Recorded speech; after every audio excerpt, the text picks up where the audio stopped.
Hi, my name is V.Bozeman. I'm a singer, and I'm a voice of hope.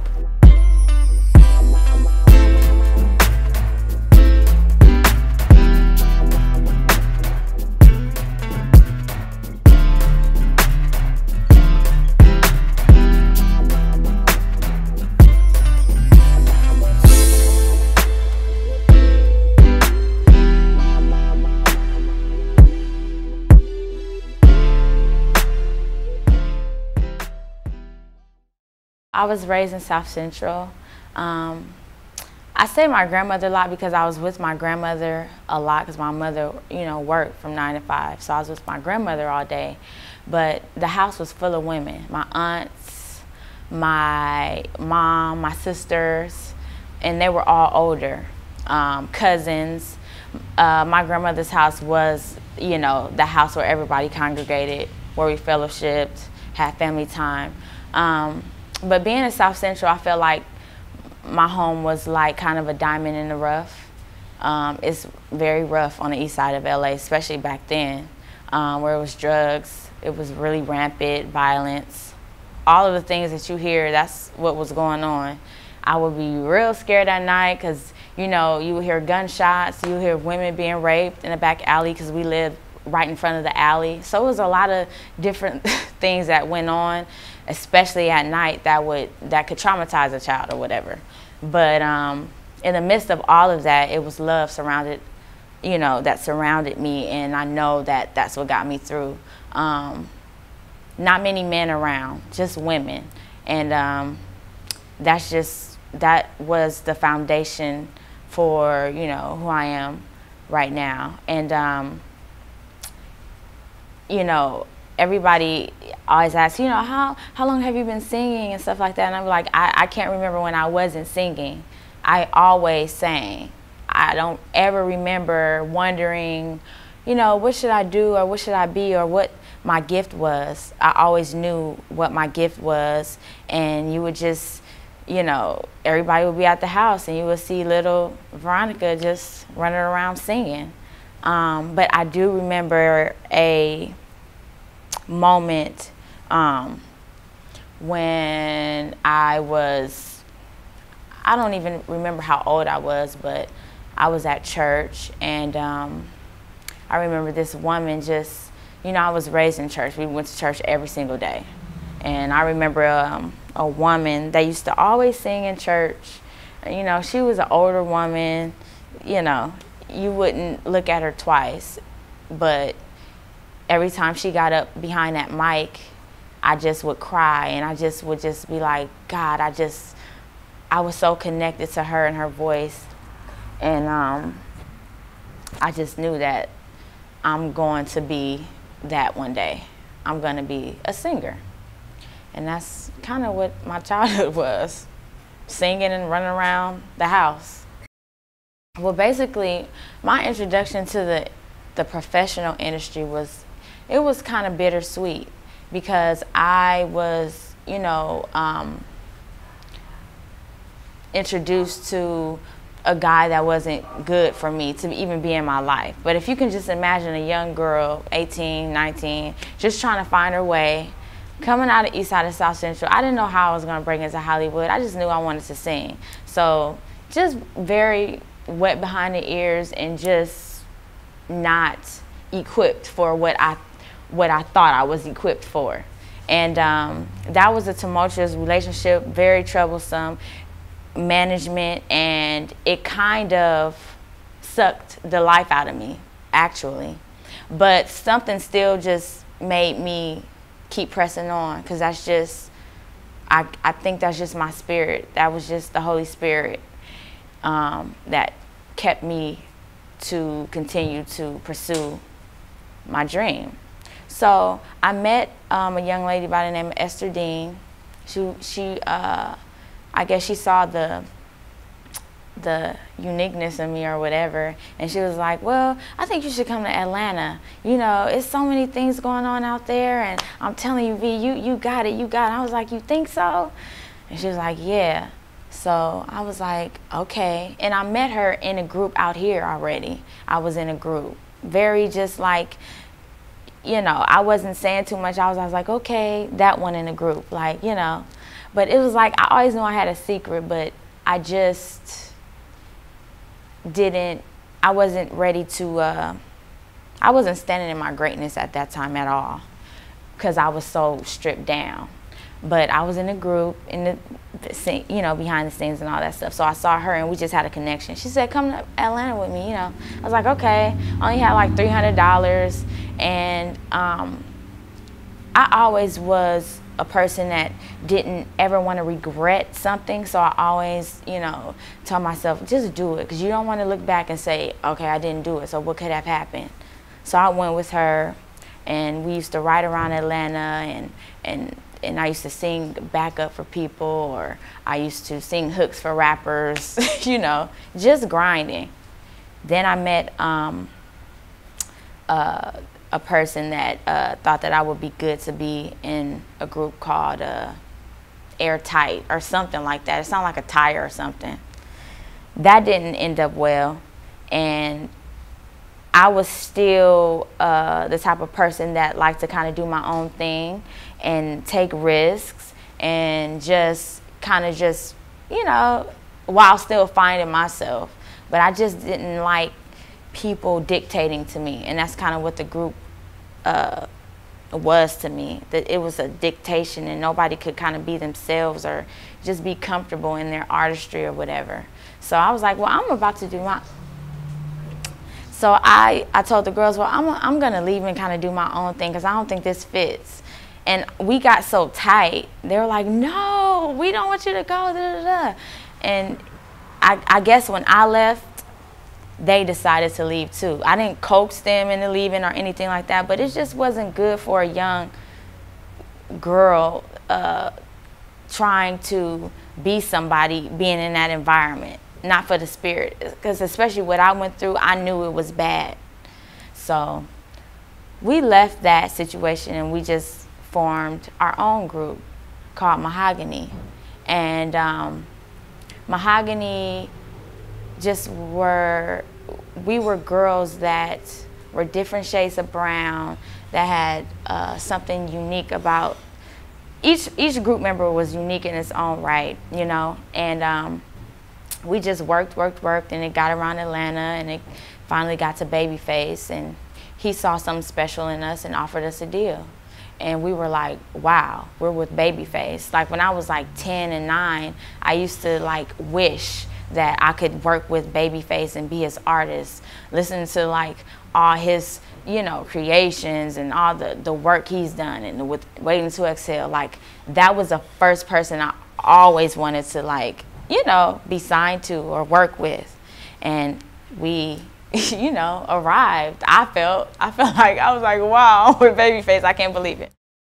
When we were signed, I thought that, okay, now this is, you know, the moment where our lives start to really change and we start to see the benefits of our hard work. I knew that once we signed with him, that we were going to have to go even harder. And I was, you know, the lead singer in the group, and I was, you know, the one that was like the drill sergeant, I should say, because I knew what it was. I knew the opportunity we had was so rare and dear. That's how I treated it. And I know sometimes when people get into this game, they don't realize the hard work that it takes to get to where you want to go. And, you know, internally it was group issues and all types of things that girl groups have. But I've always had a burning passion for what I do because, like I said earlier, I knew I had some special, a secret. Maybe I didn't know exactly. I knew I could sing and I knew I could touch people, but I knew that it was something like, you know, greater than that. And I was just so always passionate about what I did, and it wouldn't come off, I guess, in the best light to the girls. So it was just internal differences. And when we signed with him, he noticed things, you know, and he would, you know, talk to me, you know, and say, look, we're gonna have to make some changes, and, you know, you're the lead singer, you're gonna have to just do this and this and this. And so he was kind of like my oracle I would go to, and he would like kind of tell me what to do, and I would like do it because I'm like, this is Babyface. So, you know, we had to switch out girls, bring girls in, and all types of things.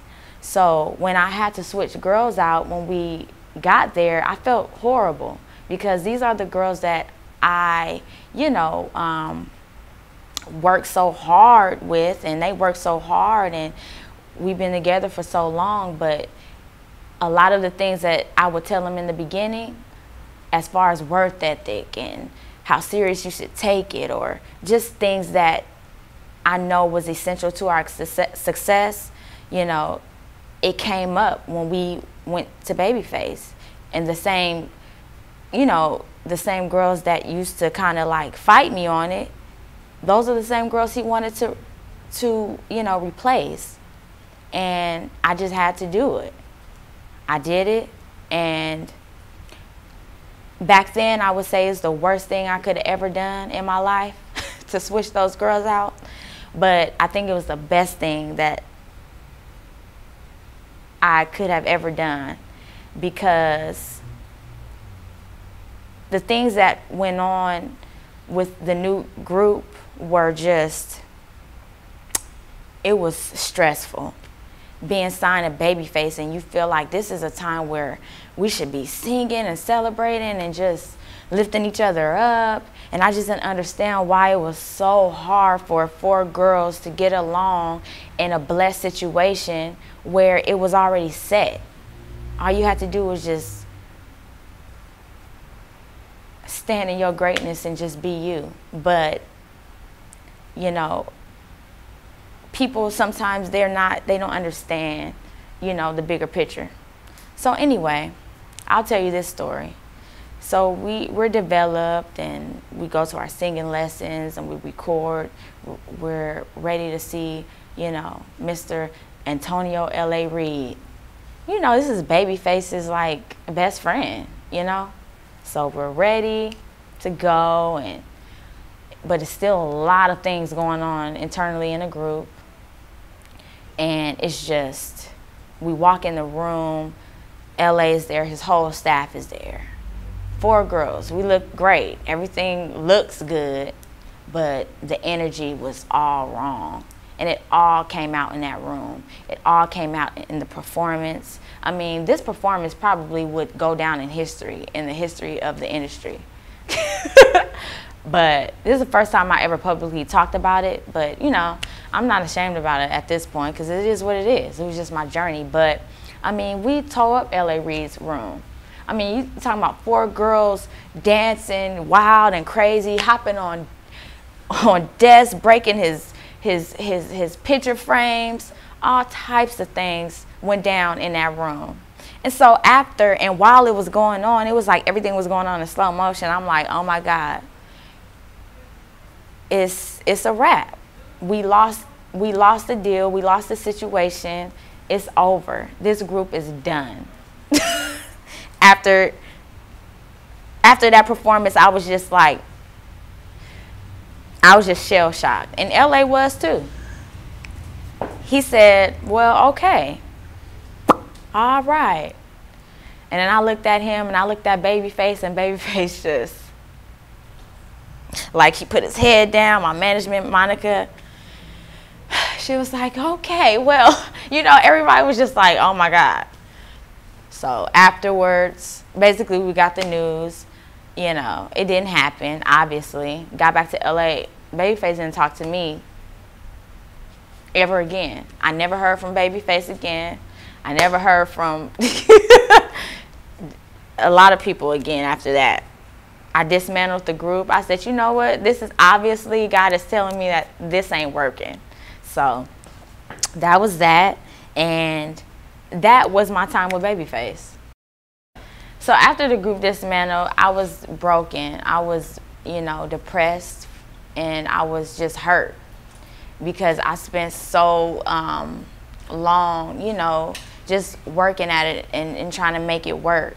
And that's another thing I learned during my journey. Like, you can't force something that God is not ordaining or it's not meant to be in your life. It just won't work.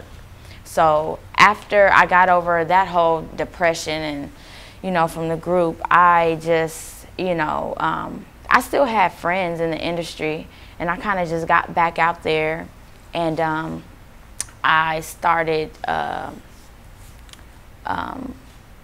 reunited with my friend Esther Dean, and she had a lot of success from her writing, and you know, she had moved up in the world, and she just reached out, and I was like, she was like, come to the, you know, studio. I was like, ugh. And she was trying to have, you know, encourage me to come to the studio for a minute, and I just wouldn't go, you know. But I think I was ready after my little depression stage, and I just went, and I always could. I never called myself a vocal producer. I just knew how to sing, how to get it out, and get people to bring it out of themselves. It wasn't like it was a goal for me to be a vocal producer. But she was working with a lot of Polo's artists at the time, and she would just be like, can you just vocal produce this, da, da, da. You know, you can get paid and all that stuff. I was like, okay, well, I have bills, so I'll do it. And I just started doing it, and Polo, you know, started noticing, like, you know, the difference in his artists once I vocal produced them. Because I would basically have them singing like me. You know, I didn't really know the science of vocal producing. But anyway, he liked it, so I started working with, like, you know, Carrie and what's his name, Lloyd and Patty, a lot of great vocalists, and that's how it grew. But during that, you know, interim, I was just like, wow, like, I just felt like I was just getting sucked. I felt like people were just sucking from me at a point in time, because I am a true artist, and I wanted to sing. I always wanted to sing. I called myself a singer even before I called myself an artist. But I just felt like, you know, I was just getting sucked from, I was just giving away everything. That's what I felt like. And I started, you know, getting not annoyed, but aggravated and frustrated. And I started having conversations with Polo, and I was just telling him, like, you know, I'm special. It's something, you know, right under your nose, and you can't even see it, da da da.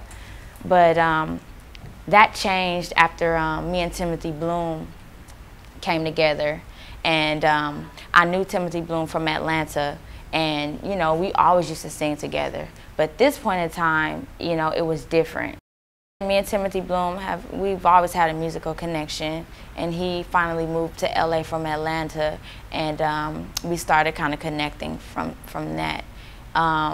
You know, one morning he called me, and he was like, yo, I had a dream, you know, about me dying and stuff. I have this inspiration for this song. You got to come over here.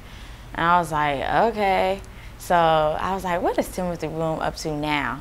So I went, and he told me told me about the dream, and he like gave me some lyrics, and he was like, till the end of time, and I was like, oh, I was like, okay, I'm connected to this, let's do it. So we did it in his living room in like 30 minutes.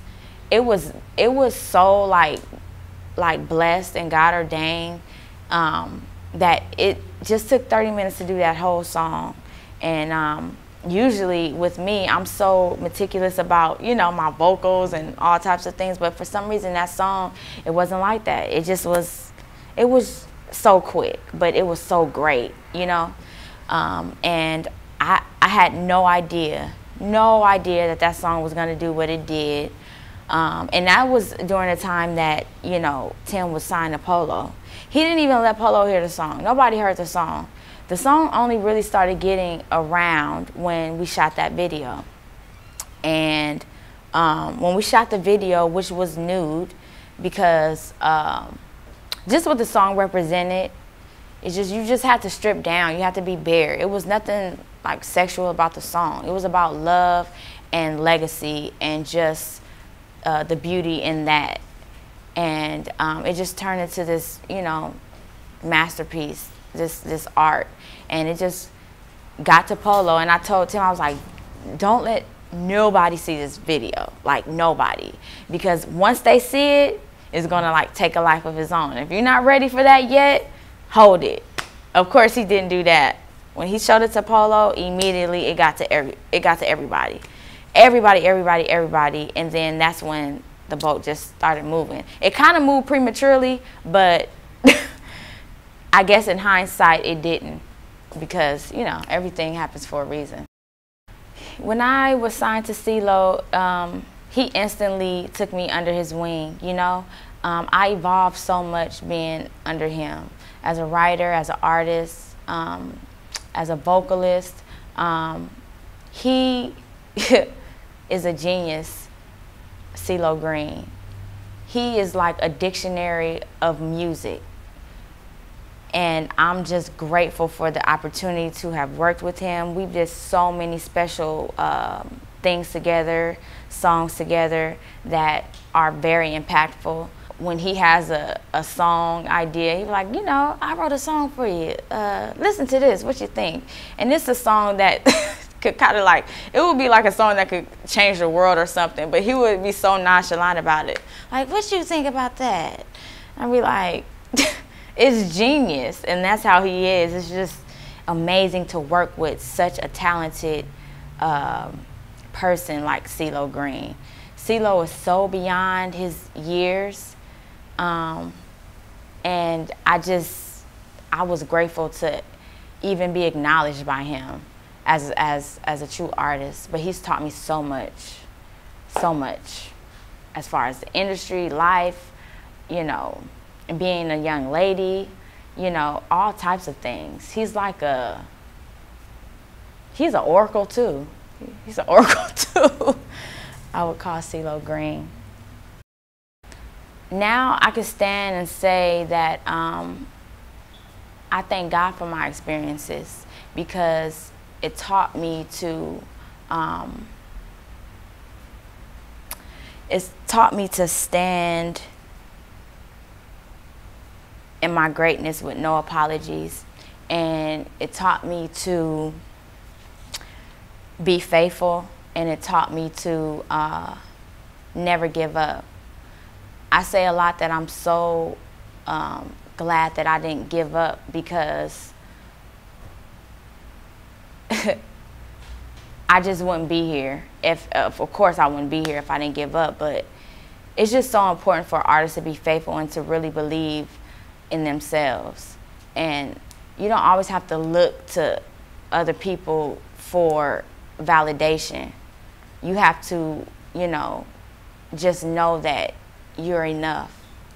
And I'm glad that I learned that, you know, during the course of my years.